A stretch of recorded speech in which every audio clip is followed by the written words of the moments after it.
ఒక్కసారి కొమ్మూరి గోల్డ్ కి కాల్ చేయండి. తాకట్లో ఉన్న మీ బంగారాన్ని విడిపించి మార్కెట్ ప్రైస్ కి వాళ్ళు కొనుక్కుని మిగతా డబ్బులు మీకు ఇచ్చేస్తారు. హలో అండి, అందరికీ నమస్కారం.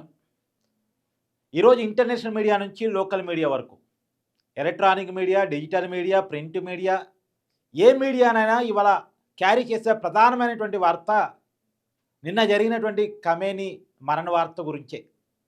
ఖమేనీ మరణ వార్త విని చాలామంది ముస్లిం సంఘాలు ఆందోళన బాట పట్టాయి. సరే, ప్రపంచంలో చాలా దేశాలు స్పందిస్తూ ఉన్నాయి వాళ్ళ రీతిలో. అంటే కొంతమంది ఇజ్రాయెల్ అమెరికాకి సపోర్ట్గా కావచ్చు, కొంతమంది ఇరాన్కి సపోర్ట్గా కావచ్చు, ఏదేమైనా స్పందిస్తూ ఉన్నారు. అయితే ఈ ఖమేనీని ఇజ్రాయెల్ అమెరికా జాయింట్ ఆపరేషన్లో ఎలా వ్యూహం ప్రకారం చంపేశారు, ఇది మనం కీలకంగా మాట్లాడుకోవాలి. చాలా ప్లాన్డ్గా, చాలా ప్లాన్డ్గా ఒక నెల రోజుల నుంచి ఖమేనీ టార్గెట్గా ప్లాన్ నడుస్తుంది. సిఐఏ, అమెరికా గూఢాచార సంస్థ చాలా క్లియర్గా ఖమేనీ రోజువారీ జీవితం గురించి, అతని సెక్యూరిటీ సిస్టమ్ గురించి, అతని సెక్యూరిటీ సిస్టంలో ఉన్నటువంటి బలాలు, బలహీనతలు, ఖమేనీ రోజువారీ వ్యవహారాల మీద ఖచ్చితమైన సమాచారాన్ని సంపాదించి ఇజ్రాయెల్కి అందజేసింది. నిజానికి నిన్న ట్రంప్ ఏదో ప్రకటించారు కదా, ఖమేనీని కనుక మేము అంతమొందించాలనుకుంటే నెల క్రితమే అంతమొందించే వాళ్ళం, కొంత ఓపిక పట్టామనేది.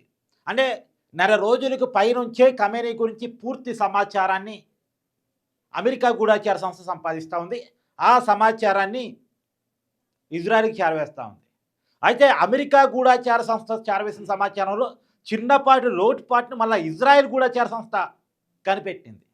ఇజ్రాయెల్ గూఢాచార సంస్థ కూడా ప్రపంచంలోని నెంబర్ 1 గూఢాచార సంస్థ. వాళ్ళ టెక్నాలజీలో సూపర్ అద్భుతం వాళ్ళది. నిజానికి అమెరికా గూఢాచార సంస్థ ఇచ్చిన సమాచారం ప్రకారం శనివారం సాయంత్రం పూట ఇరాన్కి సంబంధించినటువంటి అధికారులతోటి ఖమేనీ సమావేశం కాబోతున్నారు అనేటువంటి సమాచారాన్ని ఇచ్చింది. కానీ ఆ సమాచారాన్ని ధృవీకరించుకునే క్రమంలో ఇజ్రాయెల్ గూఢాచార సంస్థకు తెలిసింది ఏంటి అంటే, లేదు శనివారం ఉదయమే ఖమేనీ అధికారులతో సమావేశం అవుతున్నారని. ఈ సమాచారాన్ని తెలుసుకున్నటువంటి వెంటనే ఖమేనీని ఎట్టి పరిస్థితుల్లో అంతమొందించాలని చాలా ప్లాన్డ్గా ఉదయం 6 గంటల నుంచే ఆపరేషన్ ఖమేనీ స్టార్ట్ చేసింది ఇజ్రాయెల్. ఉదయం 6 గంటల నుంచే స్టార్ట్ చేసింది. B2B బాంబర్స్ తోటి క్షిపణులను పంపించింది. 9 గంటల్లోపు ఆపరేషన్ని కంప్లీట్ చేసింది. 9 గంటల్లోపే ఖమేనీని చంపేశారు. ముందుగా ఇజ్రాయెల్ నుంచి బయలుదేరి ఇరాన్లోకి ప్రవేశించిన క్షిపణులు టెహరాన్, ఏదైతే ఇరాన్ రాజధాని ఉంటుందో టెహరాన్లోని ప్రభుత్వ కార్యాలయాన్ని మొదటిగా టార్గెట్ చేశాయి. ఇరాన్ ఇది ఊహించలేదు, అసలు ఖమేనీని టార్గెట్ చేస్తారని ఊహించలేదు.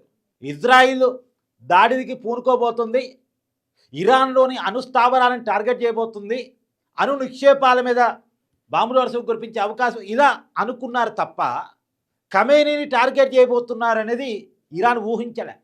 అందుకని ఖమేనీని కాపాడుకోవడంలో ఇరాన్ అధికారులు, అక్కడ ఉన్నటువంటి నాయకత్వం కొంత ఫెయిల్ అయిందని చెప్పాలి.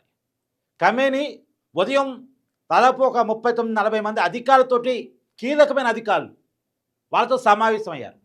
సమావేశం వివరాలు ముందుగానే తెలుసుకొని ప్లాన్ చేసుకున్నటువంటి ఇజ్రాయెల్ ఒక్కసారిగా B2B బాంబర్స్ తోటి దాదాపు 39 క్షిపణులని ఒక్కసారిగా ఖమేనీ ఉన్నటువంటి భవనం మీదకి వదిలారు, బంకర్ మీదకి, ఆ బిల్డింగ్ మీదకి వదిలారు.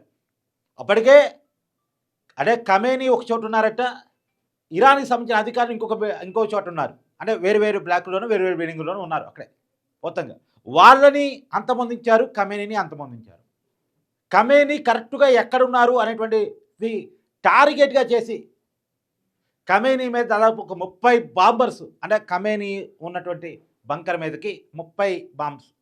నిజానికి ఆయన్ని సేఫ్ బంకర్లోకి పంపించాల్సి ఉండే ఇరాన్ ప్లాన్ చేసుకుని ఉంటే, అదా సేఫ్ బంకర్లోకి పంపించడంలో ఇరాన్ ఫెయిల్ అయింది, చాలా క్లియర్గా ఫెయిల్ అయింది.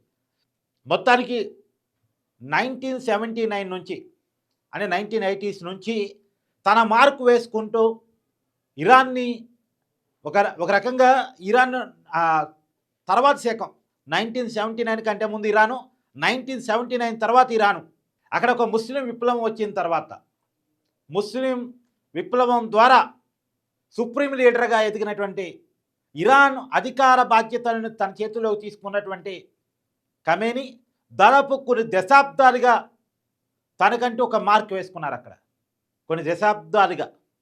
నిజానికి ఖమేనీ బాధ్యతలు తీసుకోకముందు, ఖమేనీ నాయకత్వం లేకముందు ఇజ్రాయెల్కి ఇరాన్కి మంచి ఫ్రెండ్షిప్ ఉండేదట.